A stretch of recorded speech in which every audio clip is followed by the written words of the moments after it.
Hey, what's up everybody? It's your boy Prince. Hey, what's up everybody? Prince122 here, bringing you another video. And I've been gone for a while. I've been sick. I've been busy. I've had weird camp out things that I really didn't want to do. I haven't really had much time to work on videos, so hopefully I can make this video. But I'm back in the seat, trying to get some videos done. So today is going to be a bit of a different sort of video. Today, we're going to ask the question, what would happen if the Transformers died on the Ark when it crashed on Earth 4 million years ago in Primex 984.17 Alpha? We all know the story. Cybertron was low on resources during the Great War, and the Autobots continued to lose territory from the Decepticon Empire until the capital of Iacon was besieged. Optimus Prime, leader of the Autobots, made the decision to take off for the stars to find a new source of energy and captained the Ark. Megatron, in all of his amazing strategic wit, decided to pursue along with all of the Decepticon High Command, with the exception of Shockwave, on the Nemesis. Shockwave was left on Cybertron to rule in Megatron's absence. The Ark and the Nemesis engaged, and the Decepticons on the Nemesis eventually boarded the Ark. The Ark eventually crash-landed on Earth, lodging itself within Mount St. Hilary, 4 million years ago.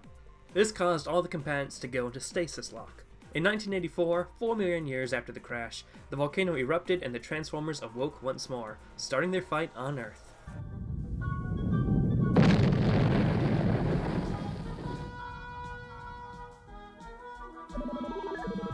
So much of the history on this universe hinges on the survival of those on the Ark. But how lucky were they to have survived the crash? Crashing straight into a planet from space, I don't think their odds were that high.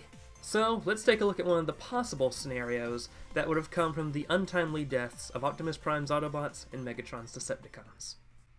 Well, the first thing we conclude is that there would be no Beast Wars on Earth. In the original timeline, Optimus Prime was crucial to the Autobot war effort that ultimately ended in the Autobots winning the Great War. The descendants of the Decepticons, the Predacons, would eventually rise up and go back in time under Megatron to kill Optimus Prime so that the Decepticons would win the war. As it stands right now, we're not sure if the Decepticons are going to end up winning the war, or if even the Maximals and Predacons will be created, but we do know that it's likely that Optimus Prime would not play a big role in the Autobot victory, if there is a victory, simply because he's dead.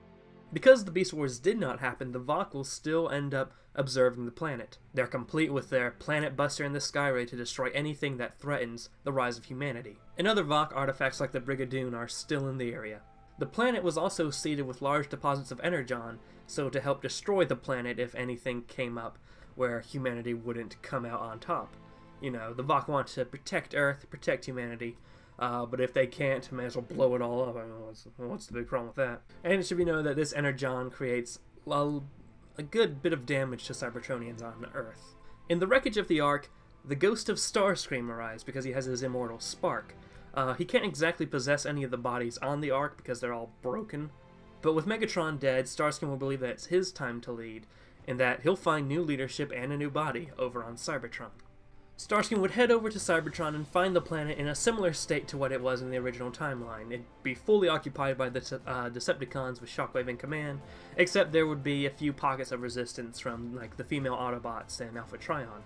Starscream would probably possess Shockwave in order to get, you know, the leadership perks that come with possessing Shockwave, the leader of the Decepticons at this point, and would probably focus on the legends of the Plasma Energy Chamber, on getting himself a proper new body. However, the key with the Plasma Energy Chamber is protected by the leaders of the Autobots, which means it would probably be on the Ark, which means that the Decepticons, in some way or another, would go back to Earth and get the key to the Plasma Energy Chamber. With an actual proper approach towards Earth, this is when they would learn of all the energon deposits on Earth. After retrieving the key, mining would probably begin on Earth for the energon. A new body would be created for Starscream at the Plasma Energy Chamber, and with Starscream and with the support of Shockwave, would probably eventually consolidate their power over Cybertron better than Shockwave alone did in the original timeline. So Alpha Trion and the other Autobot resistance might not exactly stand a chance with two more powerful Decepticon officers. Cybertron would also be fueled with energon from Earth that they probably would have harnessed, since, you know, they have people like Shockwave on board. The inventor of the Energon Cube, Soundwave, is dead, so these harnessed Energon crystals would probably not be in the form of cubes, but maybe something more like conductors that we saw in the first episode of the series. Now, Decepticons effectively having a mining colony on Earth isn't the best scenario, because the Decepticons are notorious for their brutality, and it would only be a matter of time before the proto-humans began to be attacked and oppressed by the Decepticon Empire. Likewise, it would only be a matter of time before the Vok would have activated their Planet Buster to destroy Cybertron's colony. It was through the bravery and self-sacrifice of Optimus Primal that in the original timeline the Planet Buster was defeated. But it would be unlikely for such a brave spark to emerge within this group of Decepticon forces.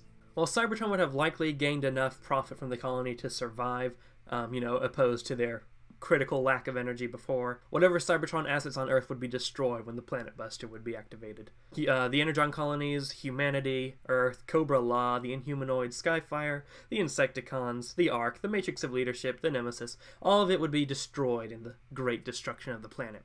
But with what energy Cybertron had, Starscream would have an opportunity to continue Cybertronian expansion and to spread the Decepticon Empire for more resources. The inventor of the space bridge is Shockwave, and he would likely be able to construct a similar device, probably sooner with the more Energon Cybertron now has. And the space bridge would assist in Cybertronian expansion. The loss of Earth might be a setback, but it gave Cybertron just enough breath to create a proper empire.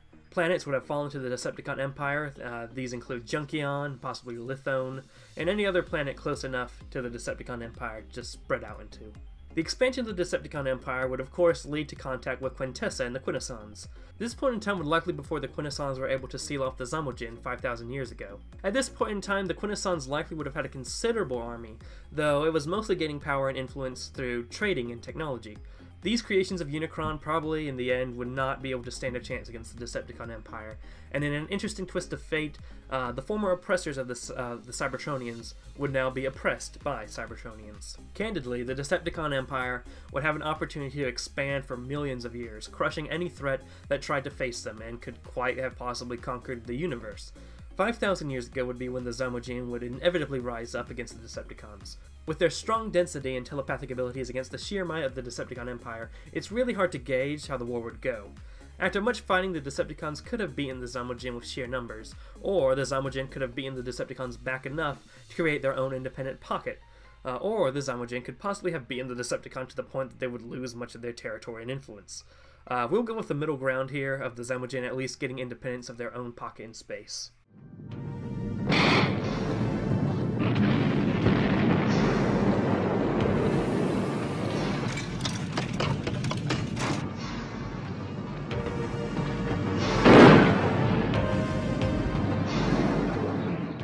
The next great threat the Decepticons would face would be around 2005, when Unicron would make his move against Primus. The Decepticons would have a heads up on Unicron when Unicron consumed Lithone, a Decepticon territory.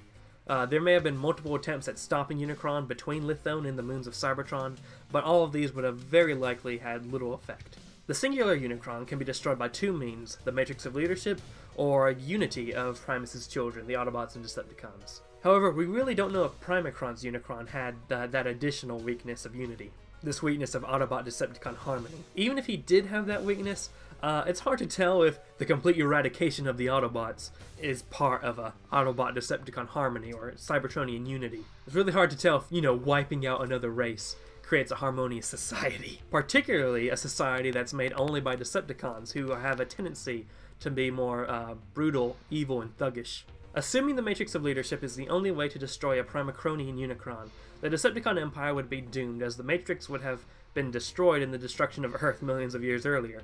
The moons would be consumed, and very shortly afterwards Cybertron itself would be consumed by Unicron. Ultimately, it has been shown that whenever Primus's body is destroyed in the universe, a paradox seemingly causes the universe to implode and be destroyed from space-time. And, the universe would die. So, that's a happy little conclusion. I guess we're a little lucky that, they survived the whole ordeal of the Ark, and, Unicron didn't wipe out the universe. But yeah, that's one of the possible scenarios that could have happened if the Autobots and Decepticons on the Ark died when it crash-landed on Earth 4 million years ago. I'm interested in thinking what you guys would think. How would the Zamojin Decepticon War go? How would it happen if it did? Would the Decepticons have an interest in retrieving the Matrix from the Ark? And even if they did retrieve the Matrix, would there be any Decepticon chosen by the Matrix in order to destroy Unicron in the first place? There are many different paths this whole timeline could take. So yeah, I'm interested in seeing some of you guys' ideas. Let me know if you want any more stuff like that, sort of what-if scenarios, and I might be doing some more. But yeah, thank you guys so much for watching. Subscribe if you have not. Follow me on social media for updates. Go subscribe to my group gaming channel, Lazy Koalas, or my second channel, Primus Prime. And yeah, have a good day, ladies and gentlemen. She's a brick and I'm drowning slow.